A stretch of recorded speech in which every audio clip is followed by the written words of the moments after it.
Ang pangit! Bakit nga ba nagpapa-adaptation pa sila? Nasisira lang imagination ng mga readers.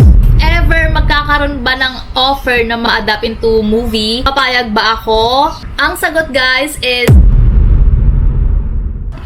good morning, Sanctizams! Ay, another day, another chika, go!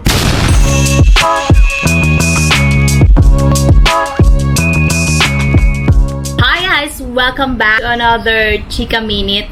Ay, hindi, chika, basta for today, ang ating pag-uusapan dahil palong-palo na naman ang mga issue ngayon dahil marami na naman tayong adaptation. Nasa title, ang uusapan natin, ang topic natin ay bakit hindi at never uubra ang Wattpad books adaptation sa Philippines? Go!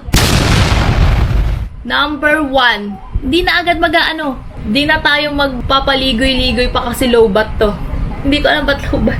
Ito yung mga things na sinulat ko na kasi alam nyo naman yung utak ko sali-saliwa. Ito yung mga sa tingin ko, hindi naman lahat but most of the books na na-turn to movies ay never talagang masasatisfy ang ating mga cravings, ang mga readers. And here's why. Number 1, unang-una, hindi talaga maganda. Ang pangit! Hindi talaga masusupport ng lahat ng mga readers dahil unang-una ang libro at movie na ay kailangan na ng budget. You know what I mean? Dito sa libro, unlimited ang mga ideas, ang mga, kung ano man yung mga sinusulat ng mga writers. For example, mafia boss, may mga airplane, may mga something, may mga yate or mansions, ganyan, may mga high caliber.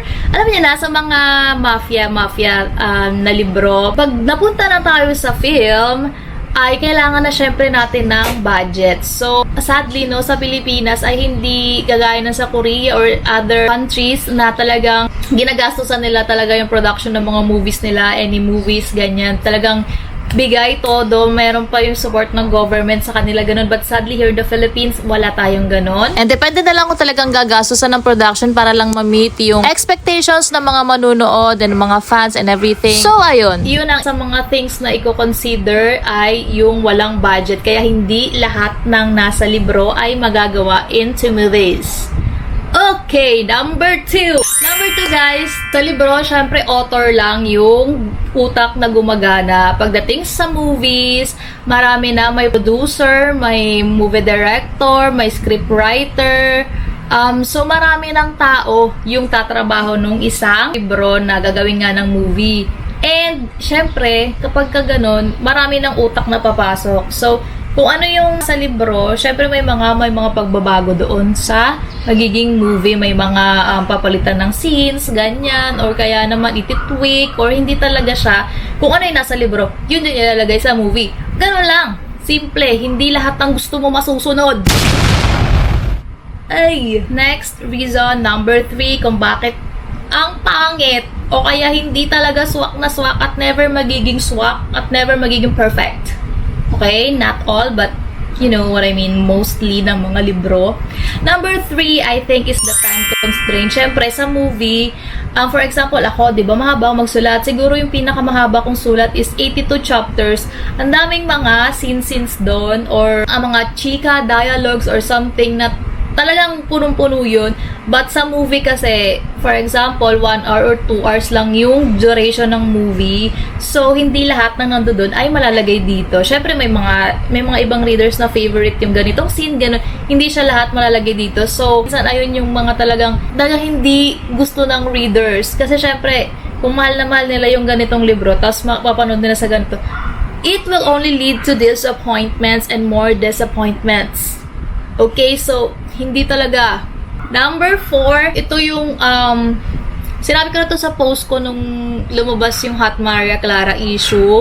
Never talaga na maganda or uubra yung mga Wattpad books na ma-turn sa into adaptation is because, ayun nga, sabi ko, yung mga actors natin dito sa Philippines ay unfortunately malayong malayo sa imagination ng ating mga readers. Kahit sa mga author, no? Yun ang number one, yung pinaka-imagination na natin, yung kalaban natin dito. May kanya-kanya tayong imagination kung ano yung itsura, kung ano yung itsura. Minsan nga kahit hindi natin nakikita yung talagang characters sa libro, nai-imagine natin kung ano yung vibe niya, kung ano yung galawan niya, yung angst niya, ganyan.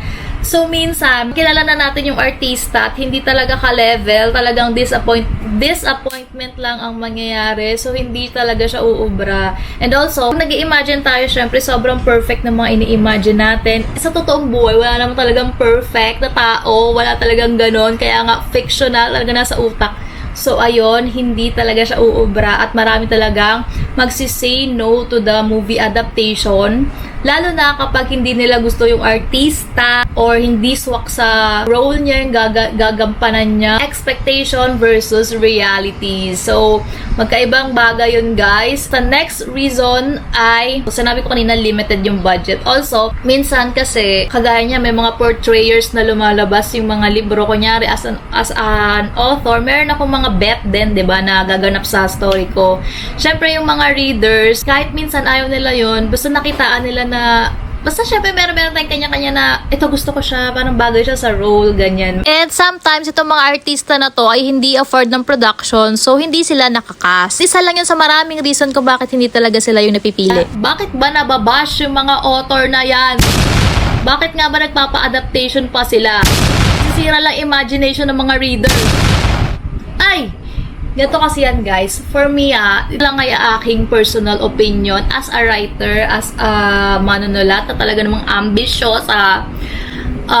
For me, ako kasi, bukod sa physical book, syempre, pangarap ko din na makita yung aking mga sinulat na mga nobela na on-screen, syempre. I don't know, but I think most of the writers naman ay ganun. But unfortunately, dahil nga sa mga list na sinabi ko, nandoon na unang-una agad yung disappointment doon. But hindi naman lahat ng na-adaptation na ay disappointment lang yung tanggap ng mga readers. Meron din naman, like kagaya nung ang mutya ng Section E, sobrang ganda noon dahil cast pa lang talaga, as in panalong-panalo na talaga. Kahit ako, hindi ko nabasa yung story dahil hindi ako nagbabasa, guys. Hindi ako nagbabasa ng mga story dahil tamad akong tao. Susulat lang ako, ganyan. Batang-bata pa si Andres, talagang cute na cute na ako sa kanya. So, nung nalaman ko na si Andres, kahit hindi ako nanood, talagang basta parang perfect na perfect siya talaga maging male lead kasi sobrang gwapo. Dapat mga ganong level, alam nyo yun. Iisa lang naman si Andres at iilan lang yung mga poging mga artista natin sa Pilipinas. So, ayun na nga. Bakit nga ba nagpapa-adapt pa yung mga author na yan?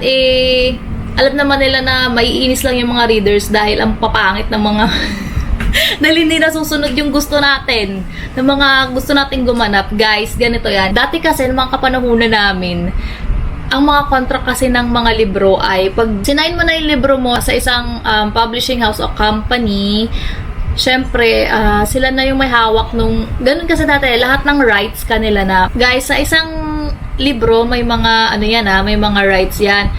Printing rights, distribution rights, yung mga film rights, ganyan, or sa radyo, yung mga audio, ganyan. Maraming rights yan. So, kailangan kapag we'll talk about this later, no? Yung mga, ganito lang, hahatiin na lang natin yung topic na to sa ibang video para mas malinaw. But today, nga, syempre, kinuha na yung libro ko, naging libro na, feeling ko lahat ng rights doon ay nakuha na sa isang writer. So, after ilang years, syempre, pag binalikan yun, dahil nabili na yung rights niya, wala na siyang habol o wala na siyang masisay doon sa kung ano man yung gagawin sa libro niya, kung gagawing movie, wala na siyang masisay doon dahil nga tapos na ang pirmahan ng kontrata. At kung ano may napag-desisyon na nila doon, yun na yun, as is na yun. Panahon ng mga panahon yun, parang grateful ka na meron nakakilala sa story mo na gustong mag-adapt yung story mo, gusto na lang i-adapt. So, as a writer, parang mahirap mag-demand pag nandoon na. Parang ang gagawin mo na lang, magiging thankful ka na lang na merong magtitiwala na maging movie yung libro mo. So, I think never talagang magkakasay yung author sa final output na magiging movie. Ang magiging ganap lang ng author sa mga ganyang bagay, I think, is yung recommendation. Yan, magre-recommend lang. Re-recommend ko yung gantong parang bagay siya sa ganito na kung kaya ng budget. Again, may mga budget yang mga production na yan. So, depende sa budget nila kung ano lang yung kaya ng budget. Yun lang yung magagawa ng movie. Makakapag-suggest siya kung ano yung gusto niya, but hindi guaranteed na mangyayari yung kung ano man yung mga sinuggest niya. Gets nyo na? So, kapag pangit yung casting, kapag kung ano man yung casting, yung movie niya, yung magiging movie niya, wala na siyang say doon. May mga bago na ng mga adaptation ngayon. Una-una, congratulations dahil marami na namang writers ang sumakses at magkakaroon ng movie adaptation. I take this as a writer na milestone to, success to. But for readers, meron silang ibang opinion about this. But for me, it's a milestone as a writer. So, congratulations guys. You deserve it. If ever magkakaroon ba ng offer ng libro ko na ma-adapt into movie, papayag ba ako? Ang sagot guys is, of course, papayag ako dahil sinabi ko na to, maraming beses ko na to sinabi na pangarap ko talaga na magkaroon ako makita ko yung movie ko yung mga libro ko sa screen, yung mga sinulat ko na nasa utak ko lang. Pangarap ko siya na mapunta sa movie and palagi ko sinasabi sa live na kumbaga parang bonus na to as a writer na nasa ibang medium yung story nila. So, maiintindihan ko yung disappointment kasi nga marami talagang area na hindi mo mi-meet. Marami talaga yan. So, hindi ko masisisi yung mga readers. But of course, guys, it's an opportunity for us writers, unang-una, na mag-grow pa, na mas makilala pa yung mga stories namin, and also kami as a writer, yung mga pinaghirapan namin, mapunta out there, you know.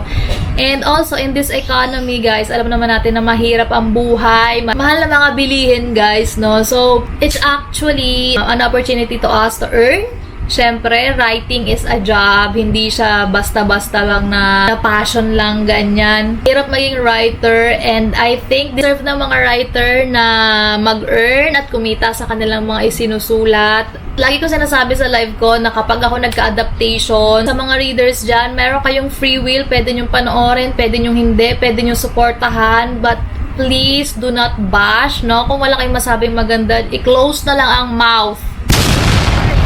I-close na lang ang mouth kasi syempre guys, kung wala kayong masabing maganda, wag na lang magsalita dahil syempre pare-paras tayong tao, kahit na sabihin mo na salita lang yan or something. As we express our frustrations, right nyo naman na magalit o ma-disappoint, but I hope we can always do it with respect and empathy, hindi lang sa mga writers kundi sa mga fellow readers din. Huwag natin kakalimutan na totoong mga tao yung tatanggap ng mga salita natin. Hindi naman siguro fair na dahil lang sa pangarap mo, mababash ka dahil lang sa maling desisyon ng iba or choice ng iba ay ikaw yung magsasuffer. Dawakan natin yung pang-intindi natin, lalo na sa mga writers, and always be mindful with our words because tao lang din, no? We always have a choice, guys.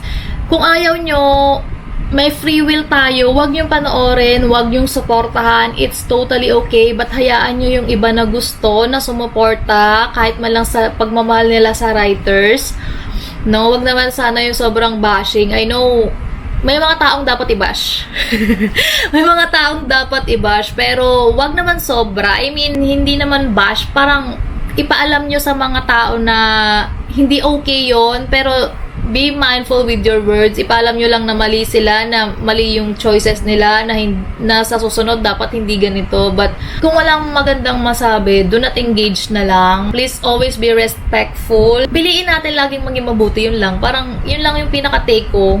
Kasi grabe, sobrang tindi ng bashing. Si writer nagkamali or wala talaga. Feeling ko talaga wala siyang magagawa na talaga kasi pag napasa mo na yung contract, pag nagkapirma na ng kontrata, kung sino yung bumili ng kontrata, yun na yung may hawak. So, wala na siyang say unless siya magbabayad ng sige, ako na magbabayad ng rate nitong artista na gusto ko. Kung afford niya, or kung maririnig lang ang mga hinaing ng mga readers at ng writers, kung talagang open-minded yung producer o yung gagawa nga ng movies. Guys, please do not bash also the artists, do not bash. Kasi magagaling naman silang artist. Meron lang talagang certain characters for them. Merong certain characters na not for them. So, kung sino man ang nagdesisyon nun, sila ang dapat nating hindi bate. We have free will. I-support natin kung isusupport natin. Kung hindi naman, please do not engage with negativity, especially towards the writers. Kasi mahirap maging writer, hindi biro. I don't think na deserve ng writer na mabash just because of that. Basta ako, pag in-offeran ako guys, ganito na lang ha. Pag ako na-offeran at na-announce ko sa inyo at na-announce na kung sino yung mga ganap, huwag na lang kayo manood kung ayaw nyo.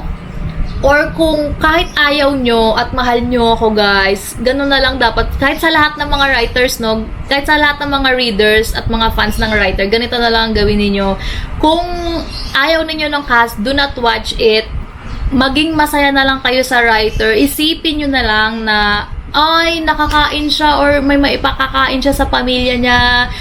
May inspire siya lalo na magsulat, na magbahagi ng mga free stories, ganyan. Deserve naman ng mga writers na kumita. At I don't think na sobrang milyon-milyon ang kinikita ng mga writers dahil sa movie. Hindi! I doubt it unless sobrang sikat ka na writer. So, my fellow writers na mayroong adaptation, congratulations again. You deserve it, guys. Kung ano man, wag na lang magbasa ng negative comments or magbasa pero mag-focus sa mga positive comments. Kasi hindi naman talaga mawawala ang mga negativity at ang mga basher dyan. Hurt people. Ibig sabihin, kapag ka nambabash ka, hindi ka masayang tao sa buhay mo. Kulang ka sa buhay mo. Alam mo yun? So, mag-practice tayo maging mabuting tao, no? Para habang buhay tayo, masaya ang buhay natin. Wala tayong kaaway and everything. So, ayun na! Good morning, Sanctizens! Here we are, another day, another ingay. Bahay. Ay!